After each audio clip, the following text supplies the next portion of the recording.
Tonight, as Germany slips closer to social disorder, you won't believe the latest comments from Angela Merkel. It's February 4th, and you're watching The Ezra Levant Show.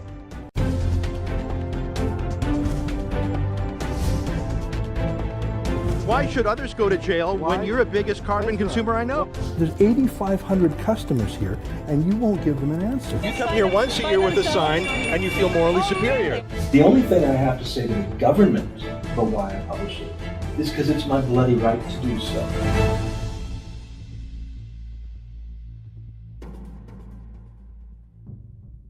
The mass migration of young, single, military-aged Muslim men into Europe is a disaster, and nowhere more so than in Germany, where Angela Merkel, who has no children in real life, has the new nickname Mutter Merkel, which means Mother Merkel. There's something psychologically perverse going on here. A chancellor of Germany with no personal future, no stake in Germany's future, who has chosen to adopt millions, all of whom happen to be young Muslim men. Many Germans have psychological issues, a deep self-hatred, a Selbsthass, unresolved issues from Nazism in their country 75 years ago. It's not just Merkel, of course. Her predecessor, Gerhard Schroeder, had no kids either. Both tried to denaturalize Germany and blend it into Europe, and then to blend Muslim Turkey into greater Europe. German self-loathing is one thing. Most Western liberal democracies suffer from a form of it, but Germany more so than any other. Suicide is a crime as well as a moral sin. But what do you call it when you yourself insist on living, but you choose to end your line, en masse, terminate your entire nation? Well, you call it Germany, that now has the lowest birth rate in the world. This is not the result of a medical problem. It is a psychological problem, a cultural problem. The word nation is related to the words nature and natal, which mean birth and renewal and life. Merkel literally despises Germany's Germanness, as you can see in this bizarre video we just played there. Her treatment of her own country's flag that she throws away when handed it, as if it were poisonous. Oddly, her population reduction plan only applies to ethnic Germans and other Europeans that she is flooding with her new surrogate children.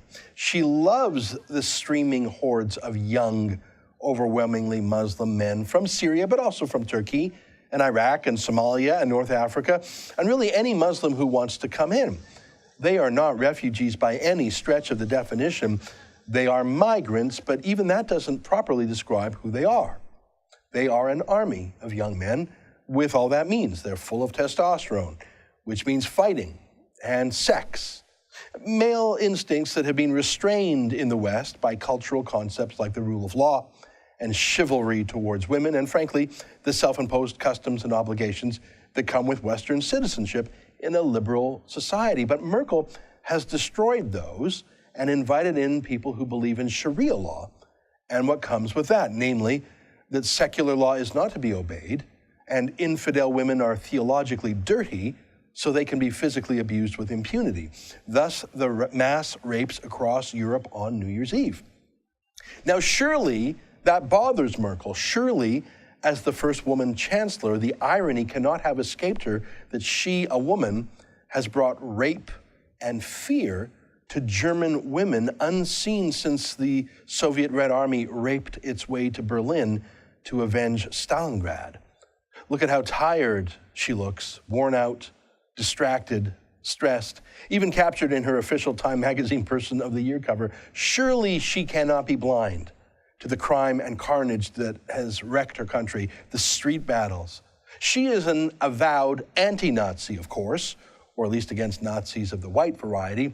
She hides her eyes from the Nazi-like anti-Semitism and street gangs that have come with Germany's new residents, though. Merkel's an anti-Nazi, but surely she cannot help but to notice that her reckless policies and her marginalization of anyone who wants a more moderate approach to immigration and Islam, that it is she and her policies who have in fact provided a rebirth to Nazism and white nationalism, as Germans realize that the authorities, the police, the politicians, the press, civil society, they won't help.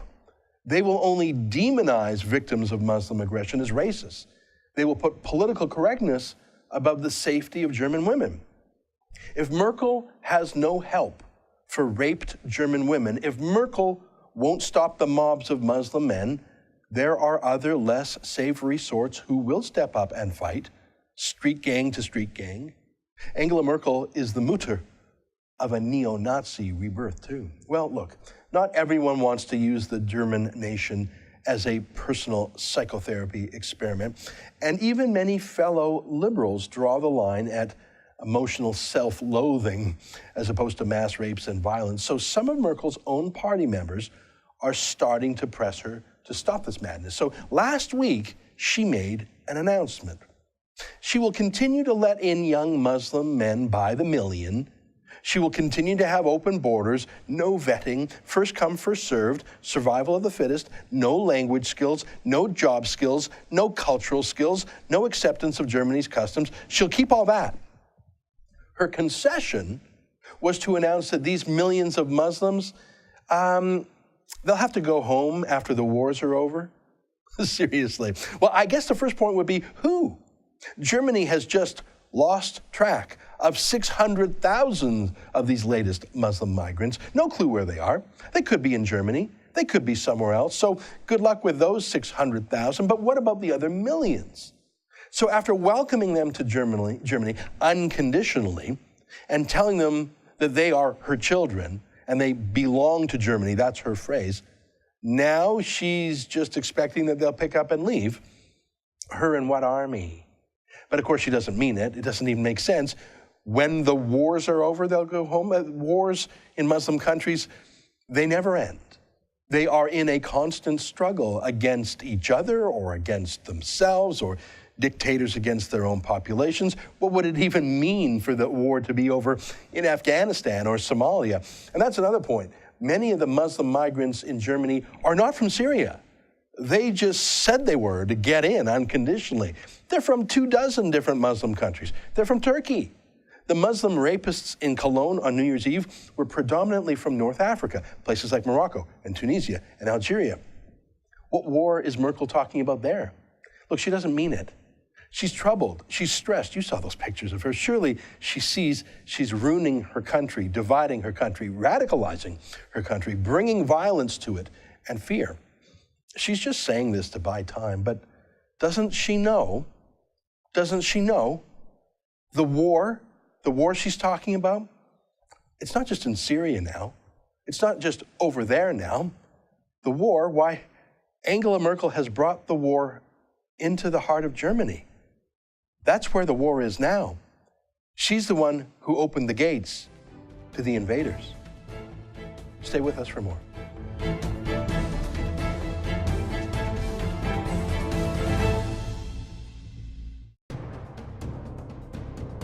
I love Alberta. I've lived here my whole life and I'm proud of it. I'm proud of our free market, pro-business, low-tax, do-it-yourself attitude. And now, I'm watching my province get destroyed. We've all had hints of the NDP's radical views in the past, but no one actually thought they'd ever run this province. Not even them. And now they are. And the worst is yet to come. I give my sad forecast for Alberta in my new ebook, The Destroyers, Rachel Notley and the NDP's War on Alberta. Go to thedestroyers.ca to sign up for your free copy today.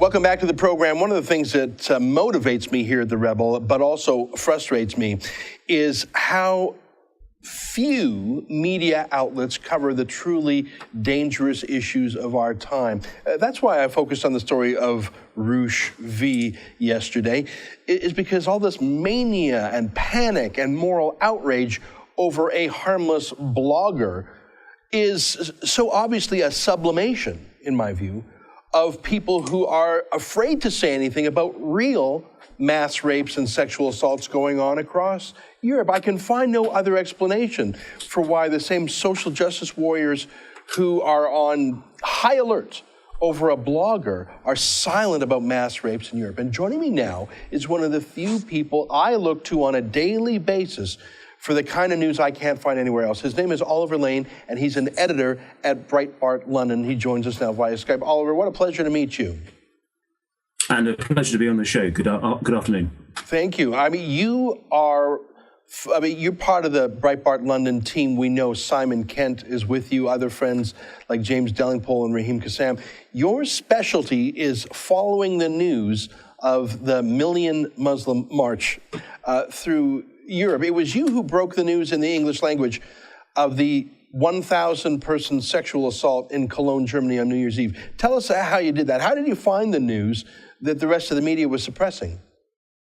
Well, half of my job every day is scanning all of the European local newspapers, the small places that other media groups wouldn't necessarily look to think, local blogs, local interest, and that means we can get those sorts of stories days before the national news media, if they decide to cover them at all. In fact, by the time we got the news of Cologne at Breitbart London, it was already some days after the fact. Now, the German news media knew about it, but they decided not to report on it. So we broke that story in English, and as you know, it then went global. Yeah, I mean, that was what was so incredible there. I mean, it's one thing to miss a story, but it's another thing to deliberately cover up a story. When you have 1,000, the facts are, there are now more than 1,000 German women who have complained of being raped, and of course, more than 1,000 suspects. You cannot have a story of that magnitude in a city like Cologne without many thousands of people knowing about it, in the media and police included. They deliberately chose to lie, including the police department, that put out a false press release the next day saying the evening was uneventful and relaxed. Let me ask you a key question, Oliver. It's one thing for the media to ignore the story. How big a problem is actual disinformation and censorship when Google or Facebook or YouTube literally black out or censor stories that are politically incorrect? Well, we know all about what Facebook is doing now to censor stories in Germany, at least. I think exactly what's going on in the rest of the world is yet to be seen. But I think an important story we're seeing this week, which I broke in the English language media yesterday, is of Dr. Wolfgang Helles, who is a former station chief with the German Süddeutsche Fernsehen, ZDF, which is kind of like the CBC or the BBC. And he admitted on live air that German news media, especially the mainstream media that's actually owned by the German state, was taking orders directly from the German government, not just on how to report stories, but actually what stories to report or what to ignore. His comments, I think, are very well timed, actually, and he now has the liberty to make them as a retired member of staff. But this is coming just 3 weeks after the same station, ZDF, was forced to make a grovelling apology to the German people for completely ignoring the Cologne rape story. Mm-hmm. Now, you are breaking these stories, and I can only imagine the amount of traffic you're getting simply because people crave the truth. And, I wonder how the mainstream media, or what I sometimes call the media party, people who are conducting themselves as if they're a political entity, a campaign group themselves, how have the mainstream media responded to Breitbart in particular, and you and your focus on the Muslim migrants? Have you been disparaged? Have you been marginalized? Have you been copied? What do the leading papers of London do about you? Well, I think it's clear to say that the mainstream media in the UK really don't know what to say about Breitbart. You have right-wing newspapers in the UK, like The Express, for instance, which shamelessly rip off our stories and then fail to credit us. Of course, they put in the credits 2 days later on their online coverage once we've emailed them and said, actually, you've lifted word for word our coverage, just copy and pasted whole paragraphs for your own newspaper. But then you also have newspapers like the Daily Mail and independent television, ITV over here, who refer to us as a German newspaper. it seems our coverage of German news is so present. They think we're actually a German company, whereas Breitbart is American, but obviously it's got a German name, which is given from the man who founded the company, as your viewers will know. So yeah, quite amusing, really, how they have completely misjudged what Breitbart is, where it's come from, and what it's doing. Isn't that funny? I had the pleasure of interviewing Andrew Breitbart a couple of times before he passed away. And so I knew him as this big, brawling, Los Angeles, in-your-face conservative. It's funny to me. I can imagine in Europe, where they had never knew of the man himself, they see the word Breitbart and they assume it's a German news. That's very funny. I never even thought of that, but that's a credit to you and your team. Listen, you can see I'm a total fan here. How have any authorities responded? I mean, by the way, let me just give a shout out. You call it a live wire, don't you? It's where all your migrant-oriented stories are compiled in one place. That's an outstanding resource. How have authorities dealt with you? Have you received any threats or comments or interventions by a would-be censor, by some agency, by a police accusing you of some hate speech? I'm just curious because here in Canada, we have something called the Human Rights Commissions, and we actually have hate propaganda laws on the books. Have you been subject to or threatened by any such things where you are? Well, we're very fortunate at Breitbart, in Breitbart London, because of our American roots, the American headquarters. We also have very good American lawyers. So we tend to be quite fearless with what we put out, and trouble like that is put aside. Our staff have trouble, of course, not from the government per se, but you might call them leftist agitators, abuse, hacking attempts, that sort of thing. But it's nothing we can't handle. Yeah. Well, Oliver, I really enjoyed getting to know you a bit. I know you from your byline. I admire your work and those of your team. I wish you good luck, and we'll be reading and following from here, that's for sure. Oliver Lane, editor of Breitbart UK. Stay with us, folks. After the break, I talk about free speech in Cape Breton. Don't go away. That's next.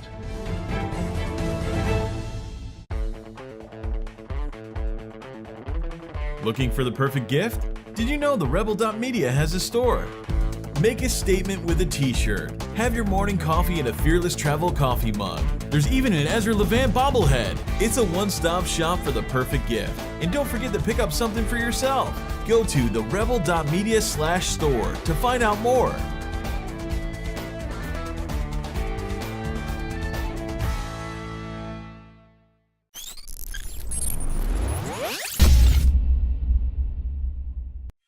Ontario residents are being hosed on electricity prices. The latest Auditor General's report says we've been overcharged by $37 billion over the last several years. That works out to nearly $2,800 for every man, woman, and child. Why? Mismanagement and bad policy choices from the Ontario Liberals. It's going to cost us billions more in coming years. Energy Minister Bob Chiarelli won't take responsibility. He's lashing out. It's time for Bob to go. If you agree, go to firebob.ca. That's firebob.ca and make your voice heard.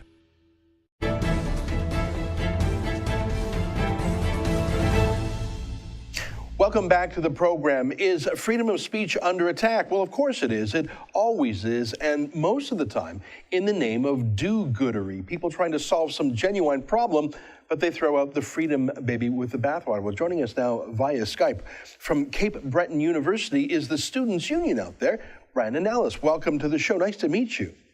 Nice to meet you as well, Ezra. Thank you for having me. Well, you reached out to me and you said you were concerned about the state of freedom in your province because of the overreach in the cyberbullying law.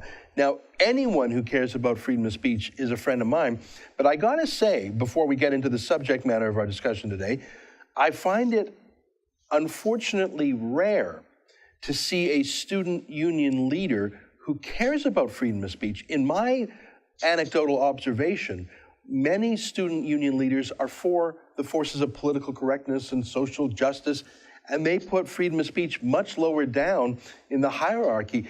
Tell me a little bit about yourself and why you love freedom and why you reached out to me.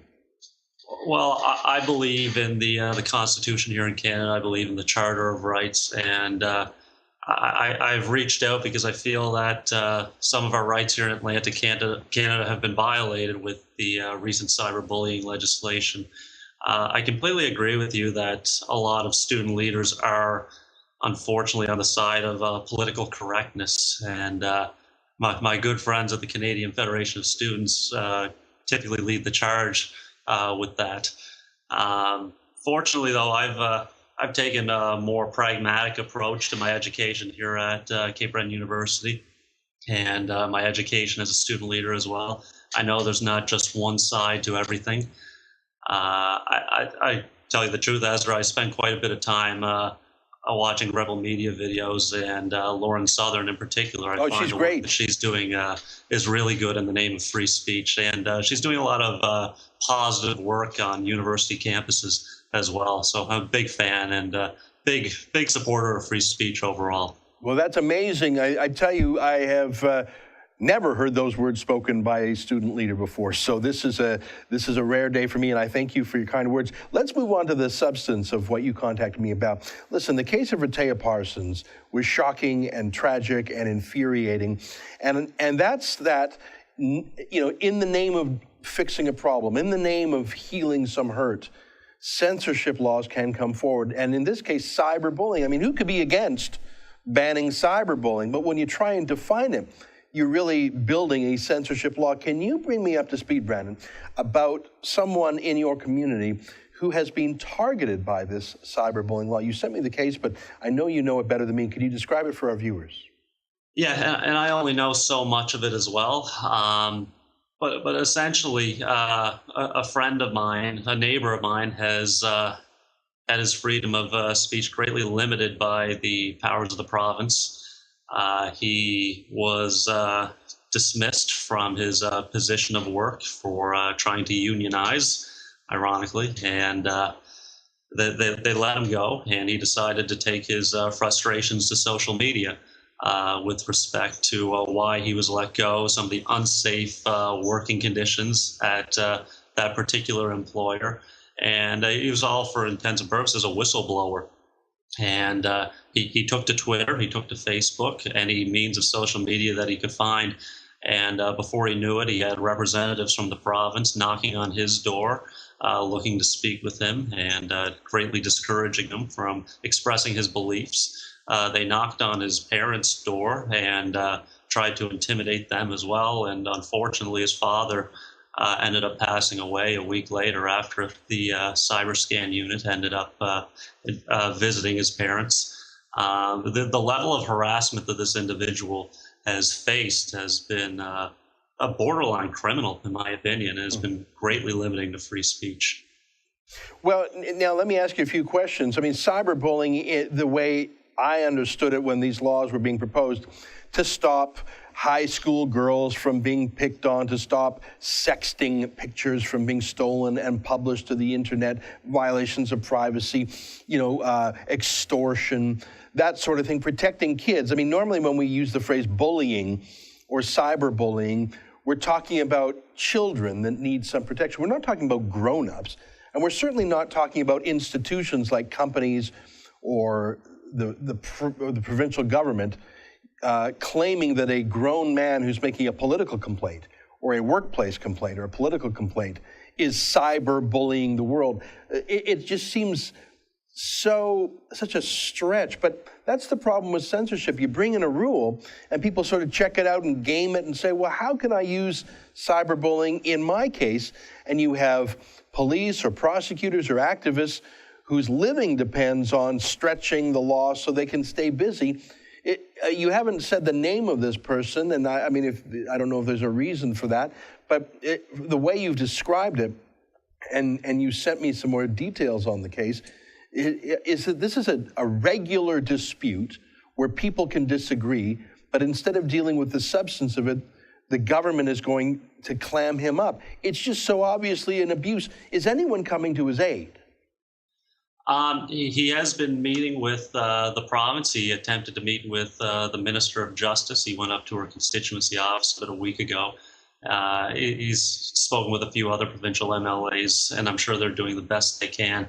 And Ezra, he has fully given me permission to say his name. His name is Rob Romard, so I encourage any of your viewers to check him out. He is very, very strong in his political beliefs. He believes in holding government accountable, and I really hope that the province takes a better look at this and takes a better look at what the Justice Department is doing. I feel that they've crossed the line on several levels. And I also agree with the Supreme Court of Nova Scotia when they said that this legislation was a colossal failure. I believe it is a colossal failure, and it's an injustice to free speech. I think Mr. Romard would greatly agree as well. Well, listen, I'm glad you reached out. It's so encouraging to me to find a student leader who cares about freedom and is as articulate about it and brave. I mean, it's not even the articulateness. It's the fact that you dare say these things. I hope you're not punished by anyone for daring to come on our show. Well, you've given our viewers a bit of a tantalizing brief about this case. I'm going to immerse myself in the subject some more and maybe reach out to the censored person himself. It's not even the subject matter that's of interest to me, whether or not he wanted to unionize or what his politics are. That's irrelevant because, as they say, freedom of speech is the gift you have to give your opponent if you want it for yourself. And nothing terrifies me more than government knocking on your door because you've written something. Last word to you, Brandon. Do you think freedom of speech is on the march? Do you think tools like Twitter and Facebook and other technologies have given us more freedom of speech? Or do you think just as fast as those have grown, the state has grown in its tools to censor? And the fact that we're concentrated in a few social media platforms, Google, Facebook, Twitter, makes us more vulnerable to being cut off, because if you're banned, you're banned. Are you an optimist or a pessimist? It's hard to say. On a university campus, I'm very fortunate that Cape Breton University has great freedom of speech practices. I know we've taken some heat from the JCCF in the past, but I've never ever felt censored here on campus. Our school newspaper is moving to be independent as well, and we as a students' union are supporting that. But when I look at some of my counterparts at other universities, particularly CFS schools, I noticed that the censorship of free speech is very prevalent there. Yeah.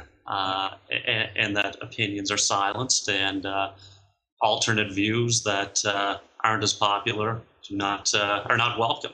Yeah. However, I am an optimist. I would like to see free speech, and I think there's something to be said for people like you or people like the JCCF, for example, that hold certain institutions accountable. I think we need to be more accountable, and we need to encourage freedom of speech as opposed to limiting it. And that's what a university campus is supposed to be about. It's supposed to be about encouraging academics and creativity and freedom of thought. Yeah, right on. Well, Brandon, I tell you, I could talk to you all day about these things. It's so refreshing to hear. I hope to make it out to Cape Breton myself one day. That's part of Canada I have not been to. I get the feeling it's beautiful. And the way you're talking is making me a fan of Cape Breton University. I'll tell you that right now. I hope this is not the last time we talk. I'll look further into the case you described. And you're such an articulate voice for freedom on campus. I hope you become a regular correspondent with us. If there's anything that crosses your desk that you think the rest of the rebel nation should hear about, consider this a standing invitation to come back on the show. Thank you very much, Ezra. It's been a pleasure. Right on. Nice to meet you. Stay with us, folks. After the break, your viewer feedback.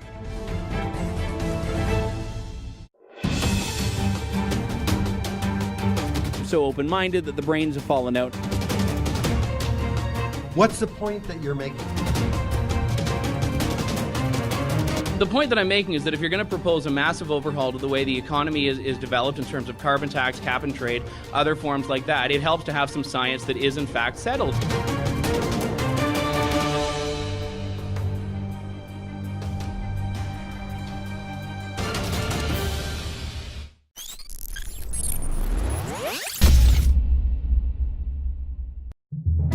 We've heard you loud and clear. You can't get enough Canadian conservative news and opinion. Why not check out our blog? It's all your favorite conservative bloggers together on a page called The Megaphone. Go to therebel.media/themegaphone or click on the Megaphone menu from our main page to check it out.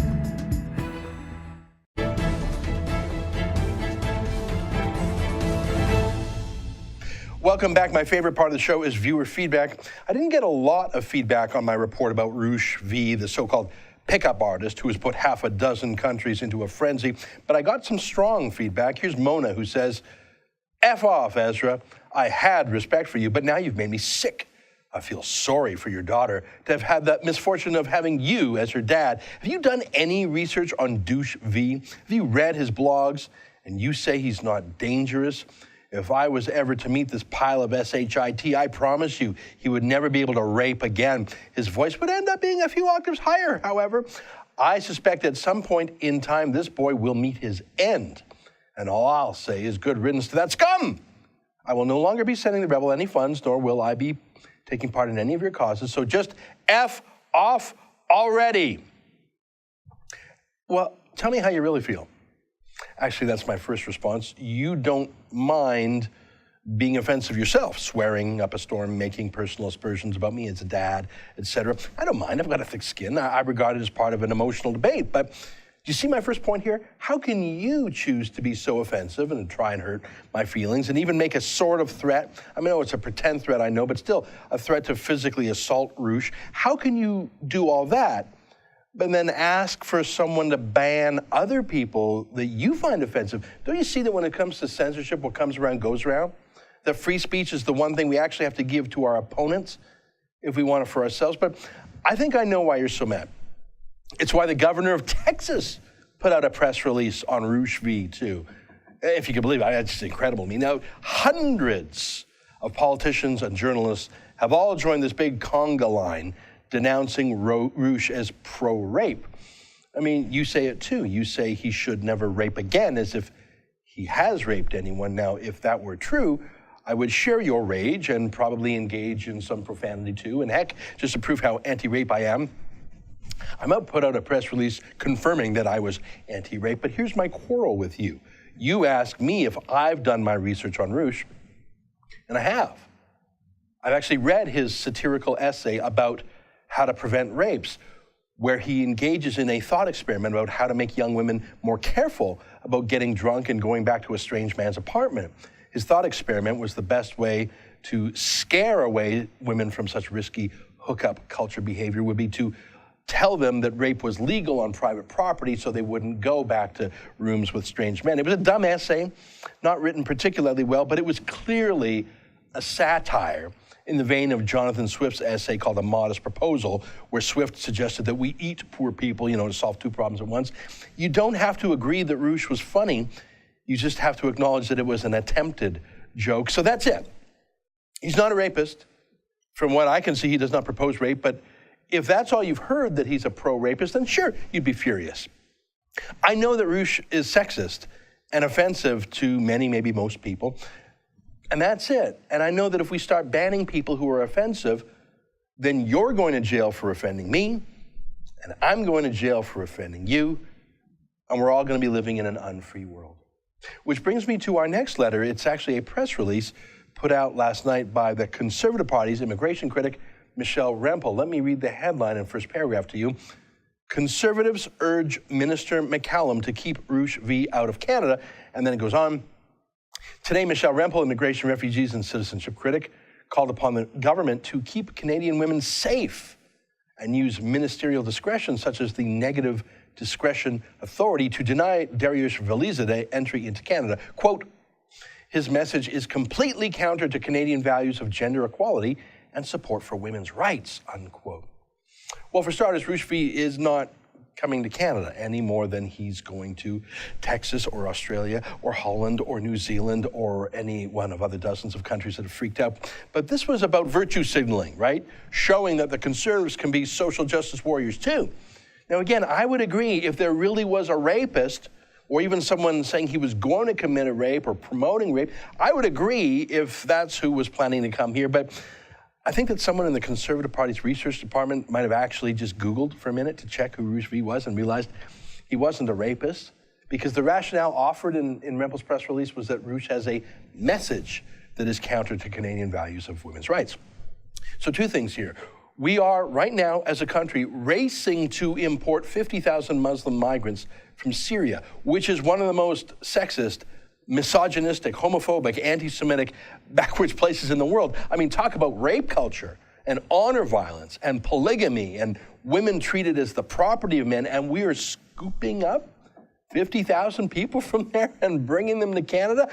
So where's the vetting of them and their sexism? I mean, they would make Roosh look like Gloria Steinem by comparison. And that gets to my point yesterday about all the passionate concern over this one internet troll, Roosh V, is just sublimated concern for the rape of Europe that politicians and the media are too cowardly to criticize when it really counts. But my second point in response to Michelle Repol's note is that I say this as a free speech advocate. What's the Conservative government doing asking the Trudeau Liberals to expand their power to say yes or no to visitors to Canada based on political views? Are you insane? Do you think it will only be sexist bloggers in the future? Do you doubt that Conservatives will be on the Liberal hit list? Maybe our friends Pamela Geller or Robert Spencer or Daniel Pipes or Geert Wilders from Holland, or maybe the surviving staff of Charlie Hebdo. I mean, do you really want to give a government where Omar Al-Jabra, the former president of the anti-Semitic Canadian Arab Federation, where he's the parliamentary secretary in charge of our foreign consulates, do you really want to give that guy discretion to block visitors to Canada based on politics? I'm embarrassed for the Conservative Party. This isn't about Roosh V. I don't care about him. This is about freedom of speech, the right to be offensive, the freedom to travel without harassment by busybody politicians. We've invited Michelle Rempel on the show to talk about this press release. I'll let you know if she accepts our invitation. I'm a bit skeptical. Okay, change the subject. Yesterday we announced a contest to scold the scolds. As in, Alberta launched a new nanny state initiative to scold people who keep their cell phones on their laps while they're driving. They call the campaign Crotches Kill. And Alberta's NDP thinks that's a good use of taxpayers' dollars to run this whole campaign. Now, I am all for traffic safety, of course I am, but what bugs me here is that this is just so fake. I mean, all the people who were posing for this campaign saying don't use your cell phone, all these nanny staters, they're the worst offenders. So yesterday we devised a contest. If you can spot a police officer or a provincial MLA using their phone while driving, send it to us at tips@therebel.media. And if it's a real picture and if it's exclusive and you took it, we'll pay you a bounty up to $250 if you catch the Premier's limo driver using his phone. Well, just a few hours after we released that video, we had our first entry. It was sent in by Nick, who writes, "Highway sheriffs of Sherwood Park, more like bikers with badges." And Nick sent this picture, and indeed that is an Alberta sheriff talking on his phone while driving. It also looks like he's been picking up his dry cleaning too. Now, Nick, I certainly wouldn't go so far as to call that police officer a gang. That's not fair. But it is fair to point out when the nannies of the nanny state aren't following their own rules. So I'm going to cut you a check for $50, which is our bounty for pictures of police who are using their phones in their cars. Remember, folks, if you can find an MLA or a big city mayor, or even a small city mayor, that's $100. And $250 if you catch the transport minister or the premier. You could just sit there at the legislature and take pictures. You could make $1,000. Now, I am all for traffic safety. I just know that these posers who are nagging the rest of us, they really aren't for traffic safety, are they? Hey, that's our show for today. I hope you enjoyed watching it. What do you think about my talk about Angela Merkel? Don't you think it's odd that Germany, with the lowest birth rate in the world, whose Chancellor, Angela Merkel, has no kids, the last Chancellor, Gerhard Schröder, has no kids, they're bringing in a psychological replacement of 1 million Muslim men, and it's a disaster, and they know it, and they just won't stop it. What do you think of that? Send me a note at Ezra@therebel.media. Tweet me on Twitter, Facebook me, or make your comments below this video. That's it for today's show. I hope you enjoyed it. Tune in tomorrow, and until then, keep fighting for freedom.